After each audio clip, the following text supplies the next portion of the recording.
I'm here with Maia Szalavitz, who is a neuroscience journalist and addiction expert, and she's author of like 100,000 books, including a co-authorship with Bruce Perry of The Boy Who Was Raised as a Dog, and her most recent, the New York Times best-selling book, Unbroken Brain. And Maia is the author of a forthcoming book that'll be published in the summer called Undoing Drugs. Maia, thank you so much for joining me. Oh, thank you so much for having me. How's everything been during the pandemic for you? Well, it's been kind of pandemic-y, but I feel like we're seeing the light at the end of the tunnel. I am half vaxxed and really ready to get out of the house a bit more.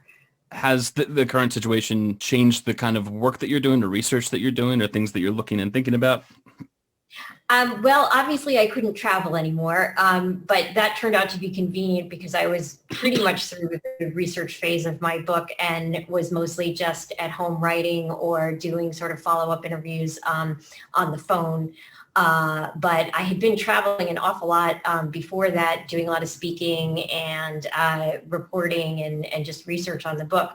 So it was a little bit of a stunning transition from like being all over the place all the time to just being here. But, you know, it's good.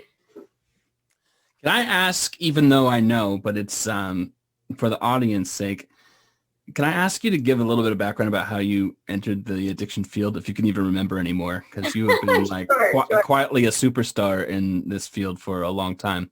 Oh, thanks. Well, so basically I had my own addiction problem in my teens and early 20s, and I wound up injecting cocaine and heroin, and that turned into a disaster. So I got into recovery. And basically, before that, I was sort of a straight A student. I had been at Columbia University. I kind of wondered, like, what the heck happened? And so sort of devoted my career since then to trying to understand what addiction is, how it can affect people, why we have such absolutely horrific negative stereotypes about addiction, hint, racism. It just sort of spiraled from there, because the thing about addiction is that you really can't understand it without sort of doing so across disciplines. So if you just look at the history, or if you just look at the neuroscience, or if you just look at the sociology, you're really missing a lot of stuff.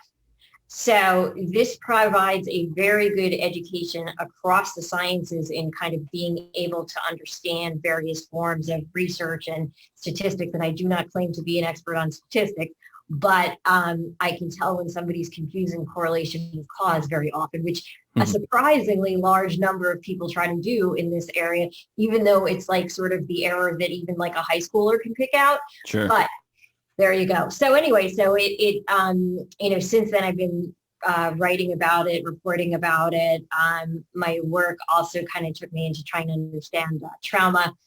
I did a lot of work with Bruce Perry, who's a leading child trauma expert, and just really trying to get a sense of how the brain works and why it goes wrong in this particular way when people have addiction. How are you defining addiction? I mean, I work with Peel, obviously, and so we're going to have broadly similar definitions, but I'm always curious to get someone's Sure. take.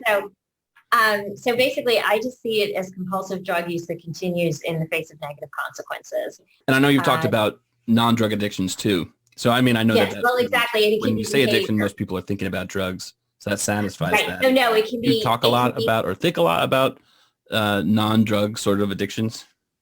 Yes, because I feel like they really give you a good sense into the essence of the issue, which is, while specific drugs can have specific effects and need specific treatments, particularly opioids, because of the deadly state of the market and the real risk of overdose.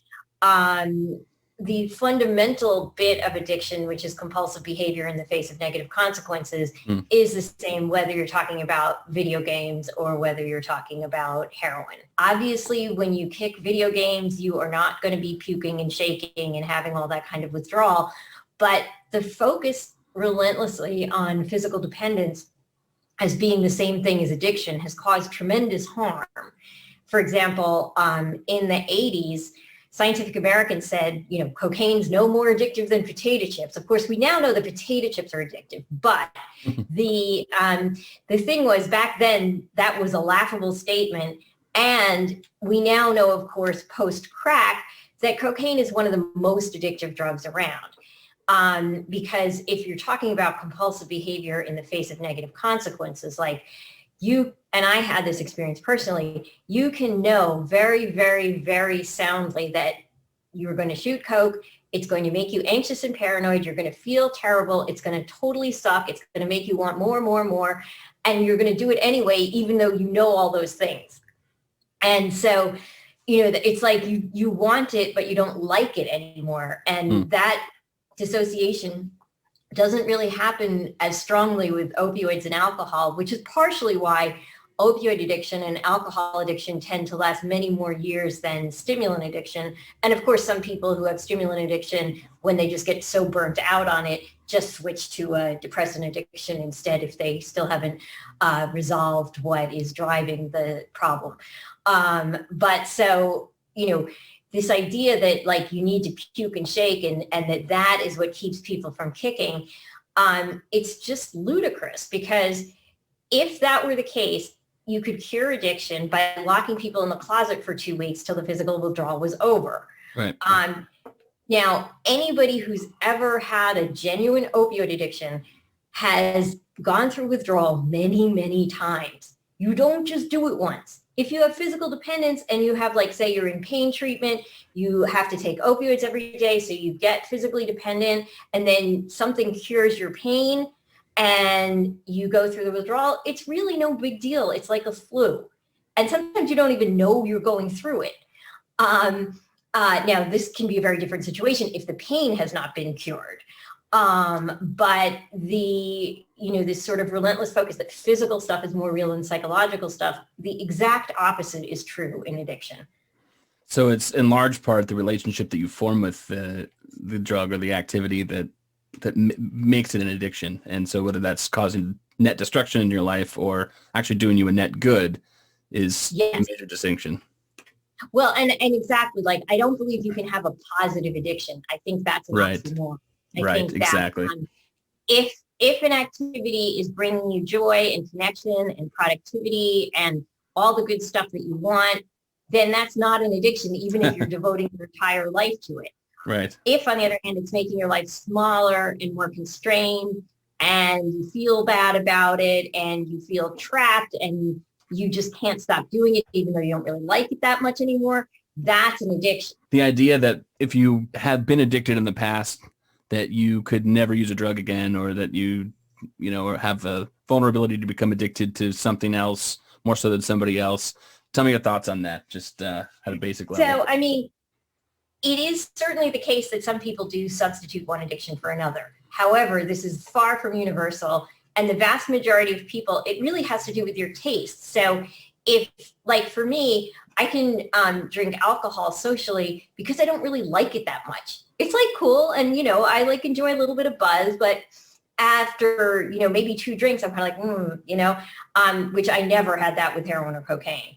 I never felt like, heroin, I would feel satiated in the sense that I was in my dreamy state where I wanted to be. But it was never like if somebody had more, I wouldn't be happy to take it. Cocaine, it doesn't bring you into that space because what cocaine does is more directly dopaminergic, and it makes you desire and desire and desire. And, sort of infinite satiation is fine, but infinite desire really sucks if it's not satisfied.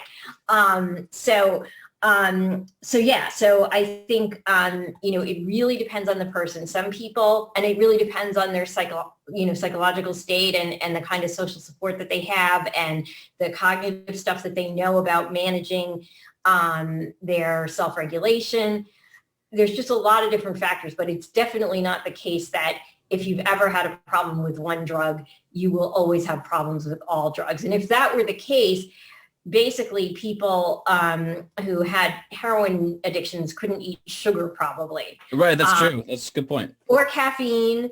It's kind of amazing that people who smoke cigarettes are perfectly considered in recovery, even though if you were to like use another substance that is that deadly, that was illegal, you would be, considered actively using, and you are considered actively using if you, just smoke pot after having a big crack addiction or something like that, at least in the sort of current dominant abstinence model.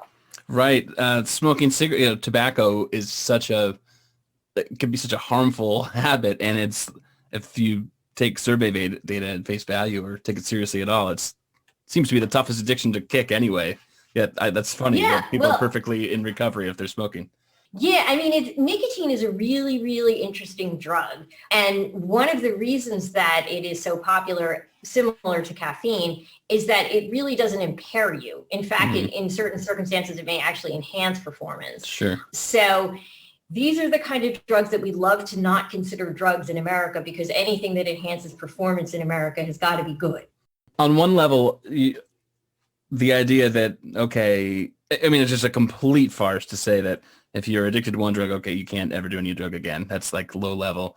But even the idea that if you were, like, say, addicted to heroin, that you could never possibly do heroin again without becoming addicted to it. What you're saying there is that depending on your underlying circumstances, your mindset, drug setting, of course one could. I was just talking to Carl Hart, who I know you had a hand in helping him complete his first book, at least. And we were I was telling him that I don't do heroin now. So I can't be like the brave person like he is and coming out and saying, oh, I do heroin and look at me.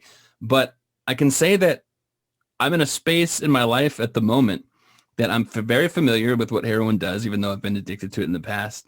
And if it were legal and predictable and I could get it as readily as I could, a bottle of liquor at the store, I can't see a reason why I wouldn't do it again. And I can't see a reason why I would become addicted to it again. Why is that so? Well, I mean, I think, like, for me personally, I wouldn't mess with it. No? If I needed to take opioids for pain, I would do that in a controlled way. Right. But never during my heroin career was I able to control it. Every single time I kicked, I was like, oh, yay, I'm free of it. I can just do it on weekends. And the weekends always blended into weeks. So for me, it's not worth it to the rest of my life is so good. You're not interested in rolling the dice. Exactly. Yeah. And similarly, I have no interest in cocaine because, when I last used it, it was just hell. And I was just craving it all the time, even though I knew it was going to have like an anxiety promoting effect rather than like actually making me feel good, so not interested there. Now, I reserve the right when I'm like 99 to like, take whatever I feel like and be as physically dependent and compulsive as I feel like. Sure. But in the meanwhile, when things are good and when I have access to a variety of different pleasurable and meaningful activities, I don't feel like I would want to mess with that. And, there's different people feel differently about this, and I wouldn't, but just for me, that's how I feel. So I wanted to, I'm all over the map, I know right now, but I just was talking about Carl, so it reminded me to say this. When he and I were talking, and then, of course, he had this chapter in his book, and he wrote an article, he said, well, harm reduction has to go, by which he meant capital H, harm reduction. That was kind of a bugaboo of yours, and I'd like to hear a little bit about that if you're comfortable talking about it. Sure. So, I mean, basically, harm reduction is a movement. Mm-hmm. And arguing that we all have the right to pleasure from whatever substances, that's a great abstract philosophical principle, but it really doesn't get you anywhere with politicians. If you have two sides, one saying protect the children and the other side saying I want my pleasure, protect the children is always going to win. So given the world that we're living in now, harm reduction was able to move us away from seeing drugs as something that are always bad and that drug taking itself is bad, to seeing drug-related harm as the problem. Yeah.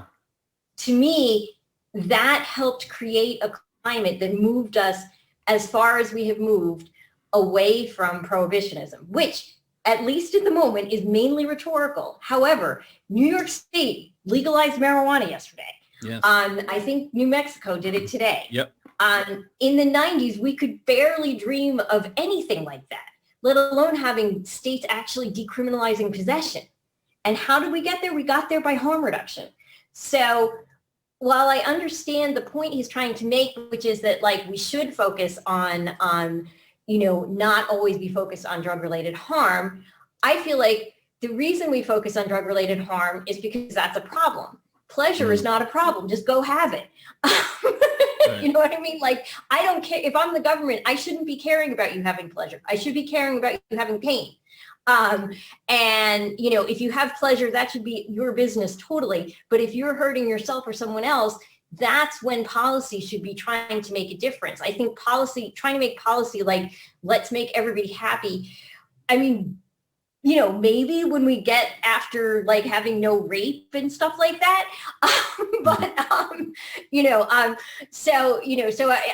I understand his point, but I feel like as somebody who's just written a history of the movement, which has been a political movement of many, many, many thousands of people who worked really hard to move things along. I feel like, picking on the phrase now is slightly problematic because I feel doesn't recognize the work of all those people to move us to where he can come out and say, I use heroin, which if he had tried it in the 80s and 90s, oh my God. So he's sort of making that statement on the shoulders of harm reduction. Yeah, I feel like that. And I know like some harm reductionists are perfectly happy with him making that statement because they want to move the focus beyond always harm. Yeah. I think that's fine. I just don't think that's politically useful. Yeah, I got you. So I know that about you. You're always sort of practical about where you're putting your energy. So philosophically speaking, I can imagine, I won't speak for you, but I can imagine you'd be great with legalization of drugs. Yeah. Well, tell me if I'm wrong. Sure. No. I mean, I think like to me, the thing that we need to do, certainly we cannot criminalize possession. That is ridiculous. And if you decriminalize possession but keep dealing illegal, you're still giving this enormous profit to like cartels and sure. It's a real problem. So how, on the other hand, we really don't want Philip Morris fentanyl, right? Imagine Philip Morris fentanyl, the best high you ever had, like advertising all over the place, particularly in poor communities. No, this is not what we want. We don't want another corporate industry preying on us. What we want is not gangsters nor corporations preying on us, not the government preying on us, but some kind of way of creating a middle ground between prohibition, which has lots of harms, and commercialization, which also has harms. So what is, I'm sorry. To me, I think we probably under-regulate alcohol and tobacco. I think, but you always have to find the sweet spot between where, you're running up taxes very high and then you're creating a black market because people are going to it because the taxes are too high. Or if you are like making it legal only medically and poor people don't have access to medical care, then you're still criminalizing their access. So there's all kinds of messy inequities and historical racist injustices that need to be dealt with to get us out of this mess. What we need to be looking for is a scheme of drug regulation that allows for the minimal harm. And see, this is again why I keep the focus on harm reduction, because I feel like it's a great philosophy for making regulation. And it always forces you to think about things in context. So like, let's say, you have a lot of, sudden outbreak of tons of marijuana use. And let's say, which is usually not possible, let's say you could cut that back. Now, if that got replaced with cocaine use, that would be really harmful. So you have to look at the risks in context. You can't just say, I'm going to regulate this substance and I'm going to ignore, like, for example, what we just did with prescription opioids. We're going to cut the medical supply and we're going to ignore the fact that these people either have pain or addiction or both. Right. And we're just going to cut them off. And we're just going to be like, okay, we solved the problem. Look, our numbers are down so much. We've cut the prescribing more than in half. Like, look at this great thing we did. Well, yeah, but people are dying more than ever. That's the harm. We want to focus on the harm and we want to focus on is people's pain being treated appropriately, which it isn't at the moment. And then, so when you're regulating these things, you have to look at all the places that regulation can do harm, that black markets can do harm, that enforcement can do harm, that commercialization can do harm. It's really complicated.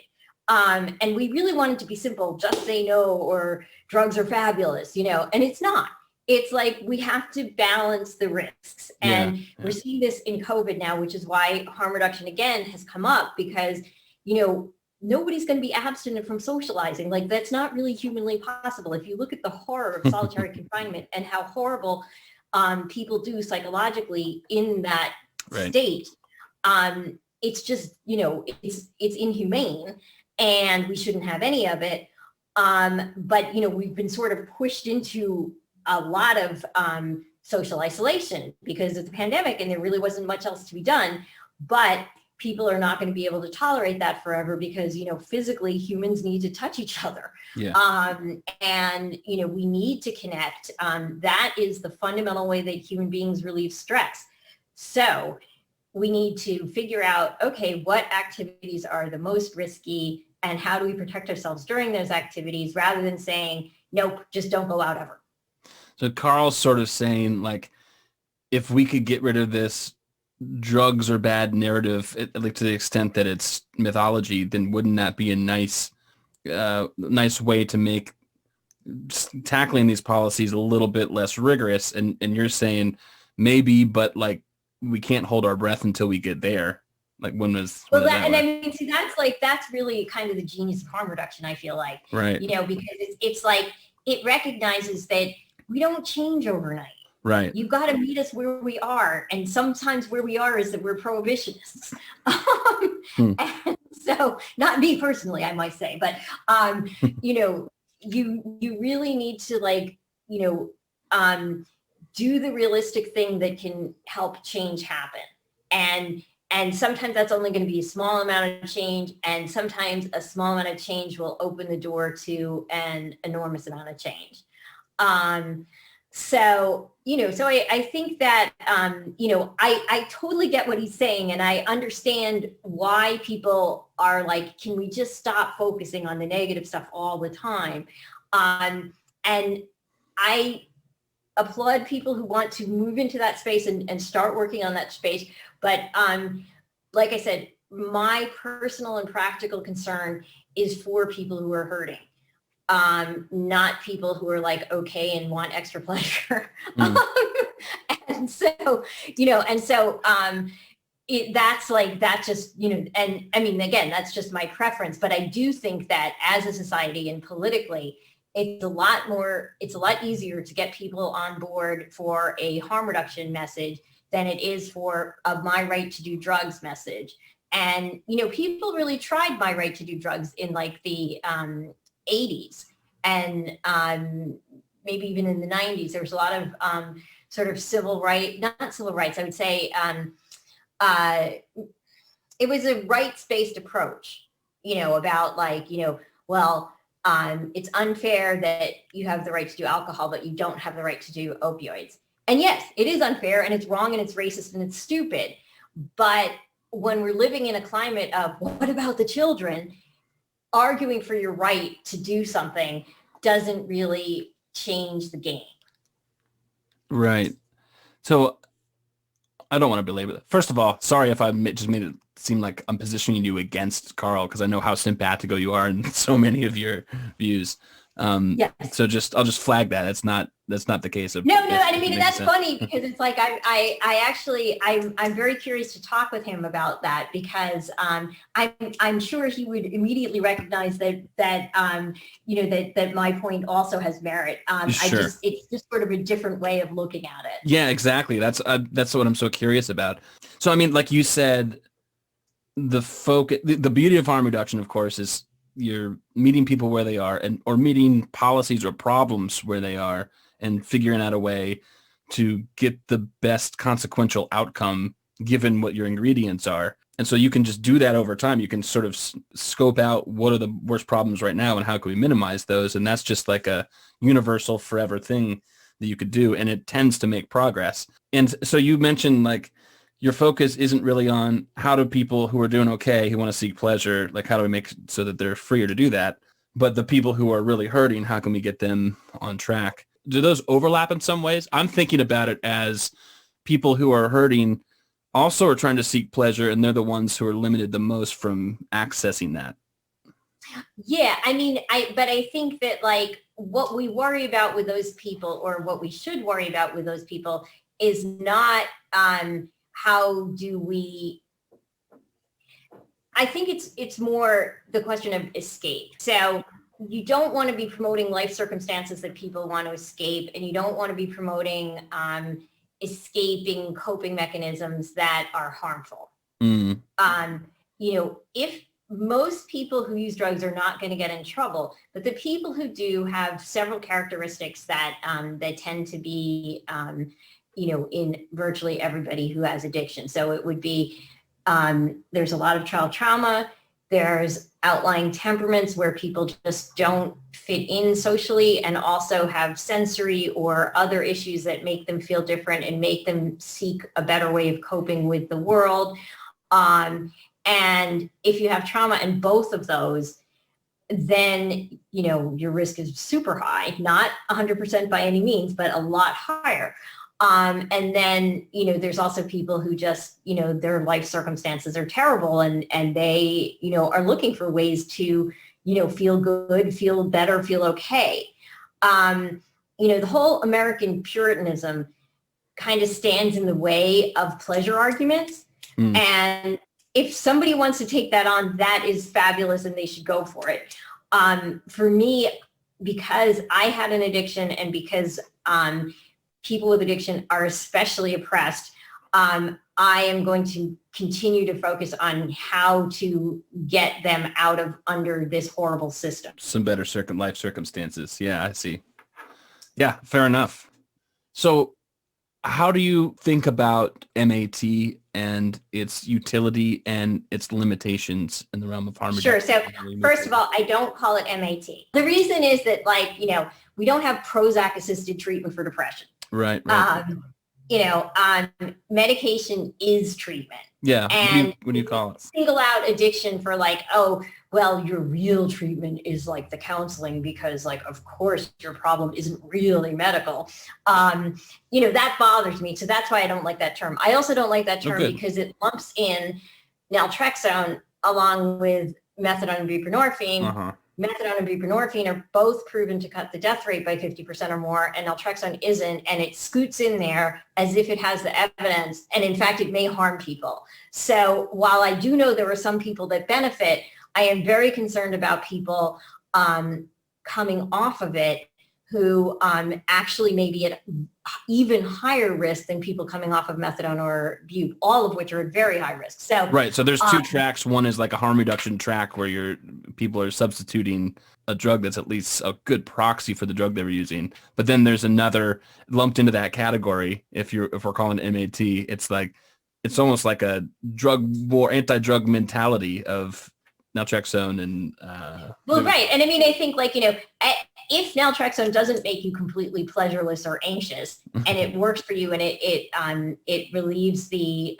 craving for opioids, which some people do say that it does, then they should have every right to go for it and take it and whatever. It's just more, the data is really super clear. Like abstinence and naltrexone are not linked with reduced mortality from opioids. The only thing that we know that works is staying on methadone or buprenorphine or possibly heroin or Dilaudid, obviously from a pharmaceutical supply. The data on those latter two, there's a few trials, but there's not that much. Although with heroin, there is actually a lot. But there's not a large enough sample to get mortality data for heroin. Anyway, the point is just that I have no problem with somebody staying on a medication for life that makes them feel better and allows them to function. I do have a problem with the very controlling ways that we provide access to these medications for people. Mm. And I do have a problem with us stigmatizing people on maintenance as not being really in recovery, because they misunderstand the distinction between addiction and dependence. Because Right. if dependence and addiction are the same thing, then yes, you're just substituting one addiction for another. If, however, as I believe to be the case, and the National Institute on Drug Abuse agrees, as does the DSM, dependence and addiction are different things, then what happens when you are stabilized on a good dose of methadone or buprenorphine or Prozac or anything is that you have a physical need for this substance for your brain to be working right, and for you to function and feel okay and to avoid withdrawal. But you do not have addiction because you're not compulsively using it despite negative consequences. And a good way to tell the difference is, I forget to take my Prozac. I never forgot to take my heroin. Right. Right? You know, Yeah, I mean, yeah. it's like, and I've actually heard of people forgetting to take their buprenorphine. So, you know, I think that, you know, this idea that in this climate filled with fentanyl, where one slip is actually very genuinely likely to kill you if you no longer have a tolerance, you know, taking a position against medication, I just can't deal with it. Sure, sure. And now what do you said you don't call it MAT. What do you call it? Am I just Oh, like I in the just dark call it, ages? sometimes I call it maintenance, although sometimes people don't like that. But I find maintenance fine because they call my Prozac maintenance. So I'm good with that. You know, like I go to Yeah. the drugstore and it's like, you know, you get it, it's kind of a discount because you're getting 3 months at a time and it's maintenance. Mm. You know, and I'm not like robbing drugstores to get more. Right. You know, in fact, I'm not like sitting around thinking, oh, this Prozac, it's so great. But anyway, you know, again, that's why that distinction matters. But yeah, I call it medication treatment or just medication, or, you know, but I just don't like this idea that like, oh, in order for you to be in recovery, like you must get counseling along with the medication. Right. Because we don't do that to people with diabetes who have to make every bit as many lifestyle changes as people with addiction. Sure. And we don't, you know, we don't like arrest people for like possession of cupcakes, you know, because like that's such an effective way to deal with, you know, compulsive behaviors. Mm-hmm. So, you know, I just feel like we need to just normalize this and just recognize that, okay, this is a medication you're taking. And, you know, it may be that some people who are taking, you know, buprenorphine or methadone long-term, what they're really doing is medicating their depression. You know, it could be they're medicating some whatever, but I don't care as long as it works. And I don't want people to feel that their form of recovery is inferior because they still have physical dependence. Right. So like, I'm going to make a statement. You tell me yes or no, but I'd see it could be as simple as, like, I talked to John Marks from Britain, and he was talking to me about how when people came in and got their heroin from him in the 80s, then they would, you know, so many of them just started going back to work and started having a life with their families. Some stopped taking the heroin that he was providing, and some whatever. And so I see the same thing with it. There was no real counseling there. So I see the same thing with maintenance drugs. So it's like it could be as easy as, well, now that things are sort of stable and you're getting what you need, like now you can sort of lay the groundwork or sort of build up the infrastructure of your life, because you're not. Yeah. What basically happens is, if you're actively addicted, the compulsion takes all your mental energy. And especially if it's in an illegal market, so that like all the time you're like, okay, you know, how do I get enough money? How do I get enough drugs? How do I make sure if this guy doesn't have it, I can get it to this guy? You know, what if this falls through? What if the police? Yeah. What if this? You know, so like you're always like, it fills up your entire mental space. And so when you just get given it, then you have your whole day, and you will get bored. You will get insanely bored if you don't do something else with that space. Right. So yeah, you could go see your family. You could go back to work. You could go back to school.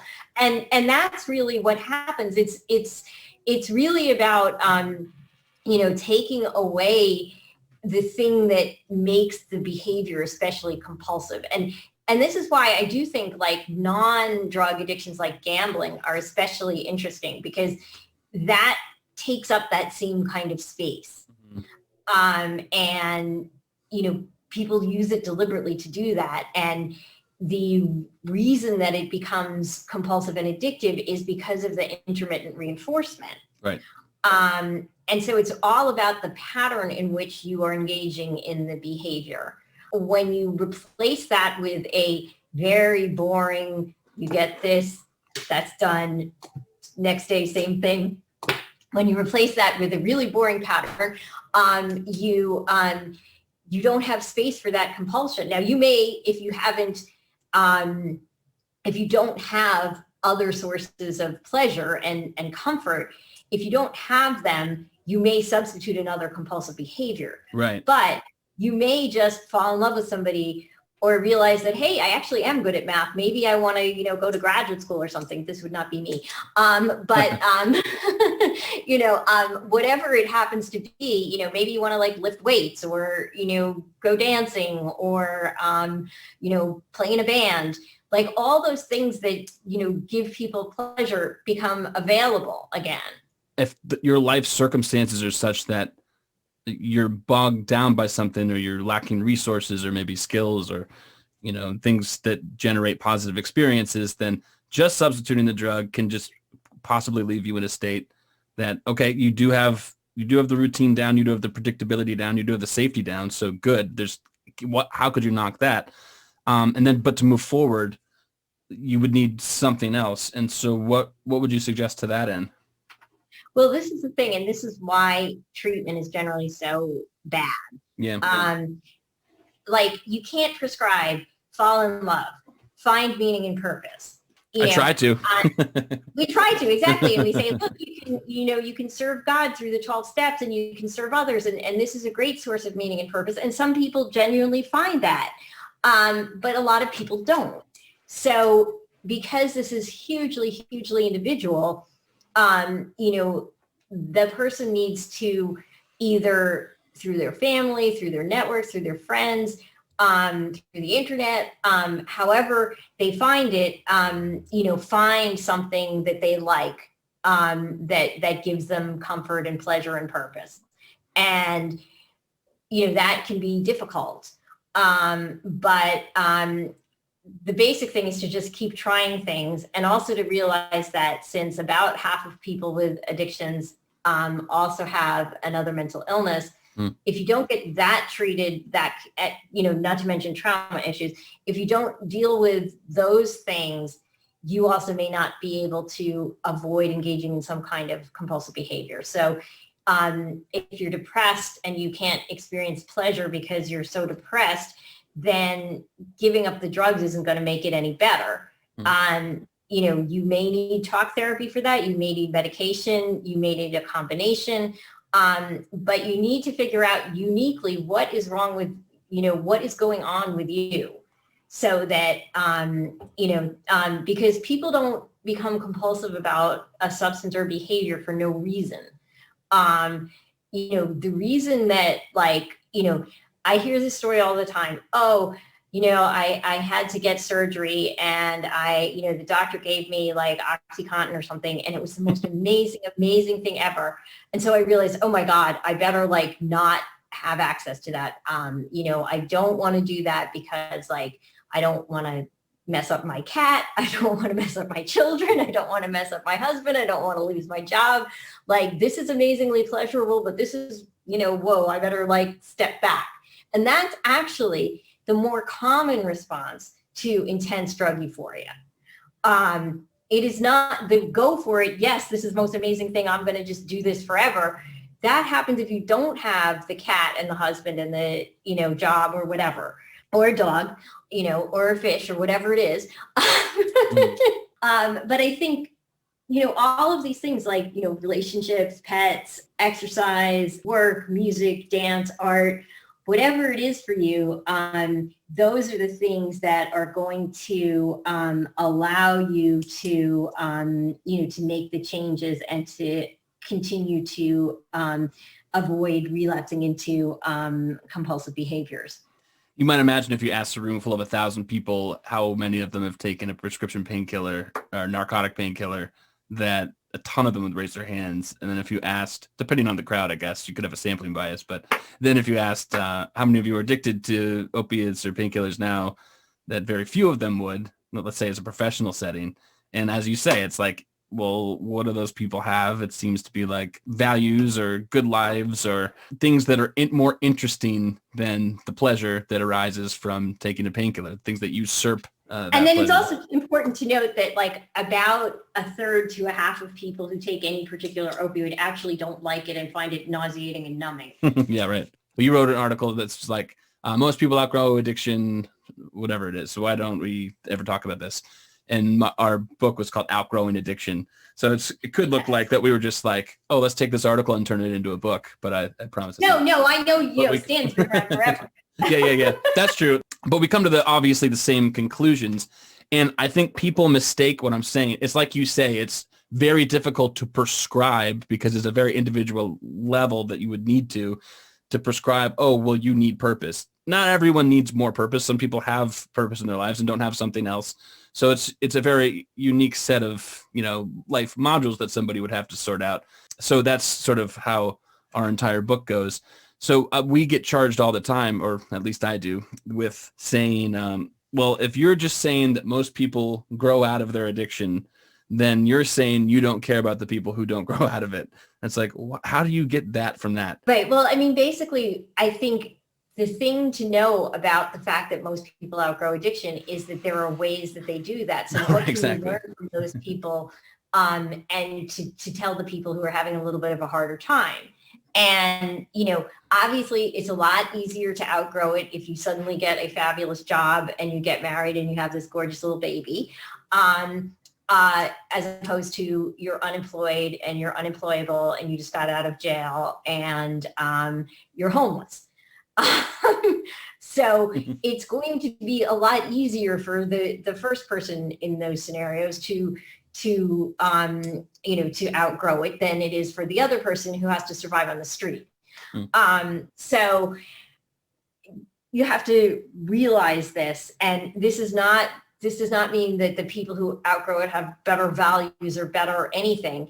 It just means that the circumstances are different. Right. Their chemistry may be different. Right. It's like, I think we make a huge mistake when we assume that everybody's brain chemistry and reactions to things are the same. Like I might take an opioid and found it numbing and awful, and you might take it and find it like the best thing ever. And that doesn't mean you're bad and I'm good. It just means we have different genetics or different receptors that developed however they did. So, for the people who are having a harder time outgrowing it, they may genuinely have more challenges, whether because of their temperament or trauma history or poverty or racism or, whatever the obstacles people are facing. Right. So you need to, we need to empower people to make change, but that can have the flip side of saying, if you don't make change, it's your fault. Of course, yeah. We need to recognize that can be, I think you and I may have gotten into it over this once on Facebook. Really? Possibly, I may be wrong. Oh, yeah. I'm just kidding. Yeah, I do. No, but I mean, it's just more like, this is why I when I hear the values arguments, I always have to qualify them, because I know that especially for some people with addiction who have a high level of self-hatred, it'll be just like, oh, this is another thing saying I'm a bad person. It's very true. It's really true. Yeah, that's not what you mean, but that's certainly how it can be perceived. So I just try to say, hey, there are differences for whatever reasons there may be differences, and we need to find what's going to work for you. And you may have more challenges than that guy, and that's why it's easier for him. And that's not fair, but that's just the way it is, unfortunately. And we have to work to try to reduce the inequities. Just to fill people in, I remember this now. Because I was creating these little memes, and it was yes, that's what it was.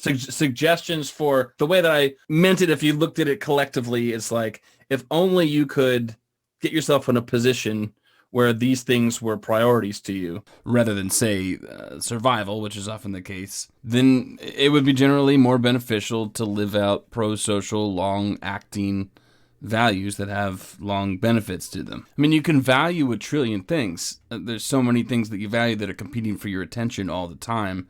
And what we're saying is that if you hone in on the ones that will give you the longest term and the most holistic benefits, then that's going to be preferential.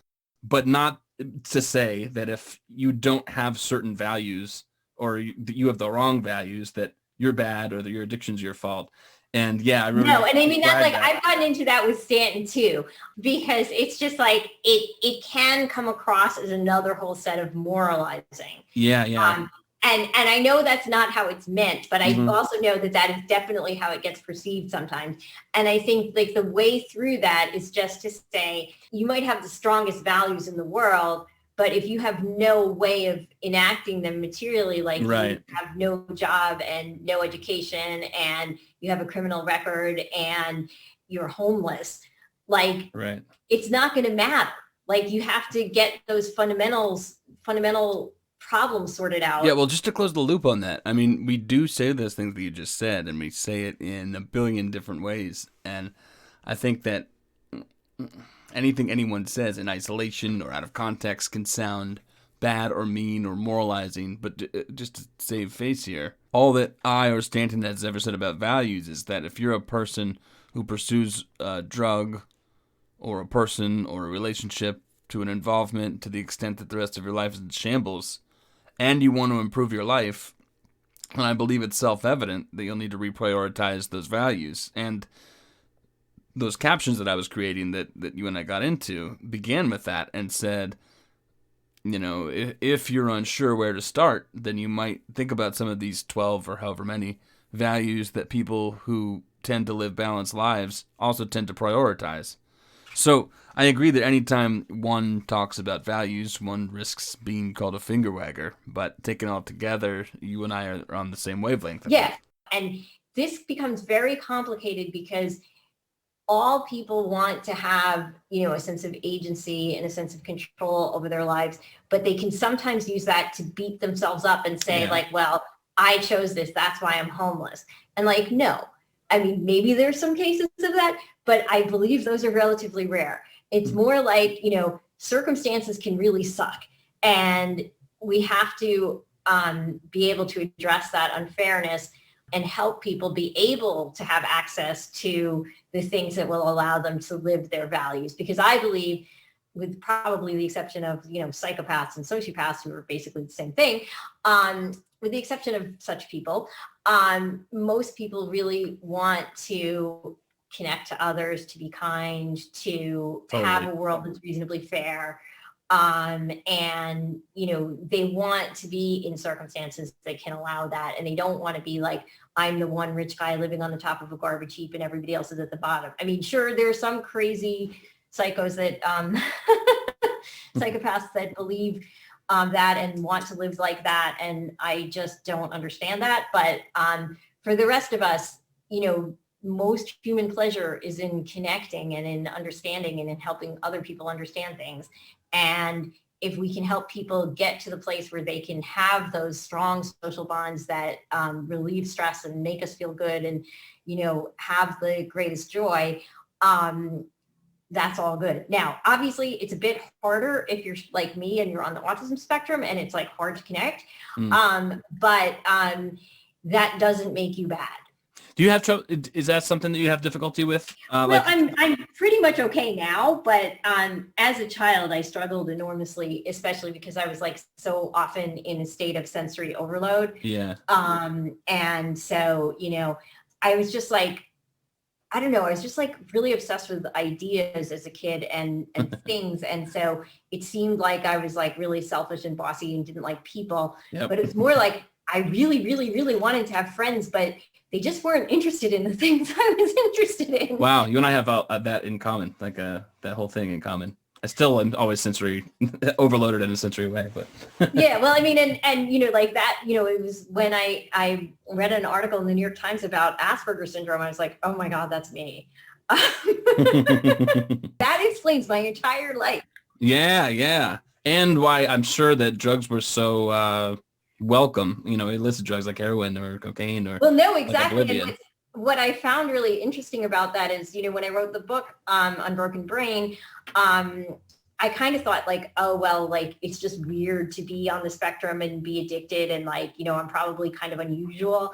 But no, like, I have gotten contacted by many, many, many people on the spectrum that have had similar experiences post writing the book. So it's not that unusual. And actually, there's now research suggesting that for people with autism in the normal or high IQ range, their risk of addiction is much higher than normal. Now, for people with low IQ, it's hard to say because I think it's probably impossible for them to get the drugs.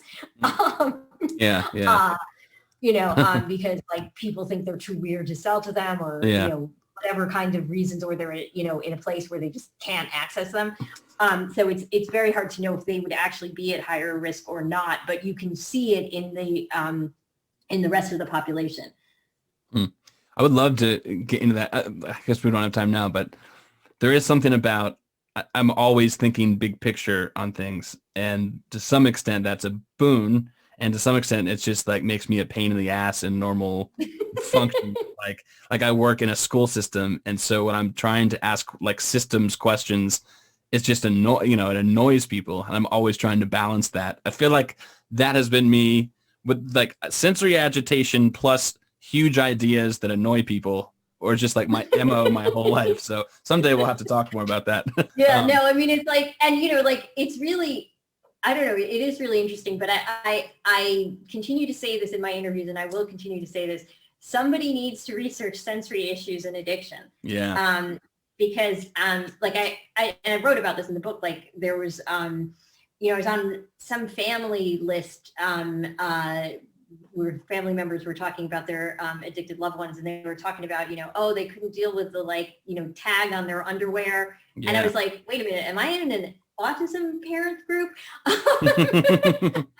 Like, wait a minute, like, this is like really interesting. We've got to like learn about this because we could probably, learn some more things that would be helpful. Wow. That is so close to home. That's amazing. Well, I don't know who would be a better candidate for writing the book. So hopefully you have some energy left after this one. Well, it's going to take a little while, and I think I'm probably going to hopefully going to work on something with Bruce Perry again next. But I want to do something about sort of just development and how interesting it is. But I haven't really got it, sort of conceptually nailed down yet. Sure. But yeah, like that harm reduction book, like I am very proud of it. But oh my God, was that a lot of work? Yeah, you're ready to take a breather. Yeah, exactly. Thank you so much, Maia. We did a romp through everything, and I hope we left something to talk about. I'm sure that there are plenty in your pages of your upcoming book. Do you think that we left anything out that would be important to talk about? No, I think we did. I think we did well here. Well, I really appreciate you coming on. It was really fun talking to you. I'm glad we were able to open that up in sort of an organic way. And best of luck on everything. And I'll be keeping in touch, but especially nearer to the time that I guess it's late July that you'll be publishing that book. And I'm really excited to read it.